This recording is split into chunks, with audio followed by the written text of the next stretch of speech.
isbuucyo ayay deegaanka ceegaag habeen dhaxad ku ahaayeen cuqaal garaado iyo waxgarad ka kala yimi gobolada Sool Sanaag Togdheer iyo Buuhoodle ujeedada ay ka midaysan yihiin ayaa salka ku haysa oo kaliya sidii nabad waarta looga dhex dhalin lahaa beelaha Hagar iyo Hayaag oo xurguf dagaal dhawaan ku kala dhex martay degmada Hurufadhi ee gobolka Buuhoodle saakana waxay u kicitimeen deegaanka Galooley oo degmada ceegaag ka kulaalaya dhanka koonfureed si degmo kasta oo ay degaan beelahaasi u gaarsiin lahaayeen nabadeyn waarta odayaasha waxgaradka deegaanka Galooley ayaa soo dhaweeyay ergooyinka nabadeed ee harkacayaan garaad jaamac garaad Ismaaciil iyo garaad jaamac garaad Cali oo garaadada ugu tunka weyn deegaanada ku soo aad ugu mahad celinaya garaadada isimada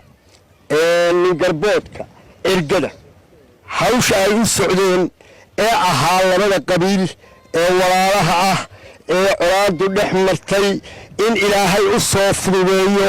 waxaan ilaahay u rajaynayaa ku guuleystay inay noqdaan taana waxa weeyaan cid idinka madaxda meesha kula doonaya weeyaane cid aan idinka ahayn maanta lagu dhaafinaya oo dhabarka loo saaraya ma jirto taana intaas ay ka leedahay waana ku kalsoonahay sida aan codkayga kalsoonida buuxda ugu dhiibanayno oo aan idinku saarayo dhabarka cajibay tahay mar haddii aanu tuulooyinkii hareeraha iyo degmooyinkii ka xigay kala aanu soo maray waa waajib aan ku qasbanahay inaan soo maro baatiyaga deegaan cusub baa degtay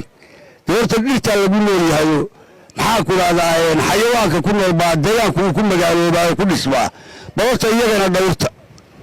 in hambalyeynayna waana idinku ducaynaynaa tacabka cusub iyo fikirka aad keenteen in ilaahay idin waasiyo idin barakeeyo idin la qabto waa idinku ducaynaynaa isimada aad doonteen waa idin joogaan waxayna tahay waxba isku aaday maanta waxa weeye wax badan ba insha Allah inoo hagaagi doona anagu waxa weeye hawshaan u soconay marka laga reebo maanta in magaalada sugunimi maxsuumada aan siiseen iyo soo dhaweynta qiimaha badan iyo sharafta waa idinka mahad celinayna ilaahay khayr haydi siiyo maalka iyo ubadka iyo talada ilaahay haydin barakeeyo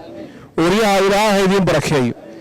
odayaasha iyo waxgaradka ilaahay haydin barakeeyo inta haddii aan ka gudbo hawshaan u nimid waa nabad weey nabadina meel fiican bay maraysaa meel wanaagsan bay maraysaa insha Allah waqtiyada soo socda talaabadeedii fiicneed baa loo gudbi doonaa idinkuna qayb baad ka ahaydeeno dee intaa waxa weeyaan meeshaa joognay iyo intii ka horeysayba waxa weeye beelaweynta Madhibaan weliba Maxamed ee halkan degan Galooley degan waxa weeye talo iyo guurtinimo iyo ka warhayn iyo waxa weeye inta waxa weeye qayb ka ahaayeen odayaashu waa nala joogan caaqilka iyo ragiisu waa idinka mahad celinayna Galooley casumadan iyo sharfidan iyo isu soo baxan waa ka mahadinaynaa jazaakumullahu khayra jazaa waxaan kale uga mahad celinaynaa hawshii nabadgelyada ee aan u nimid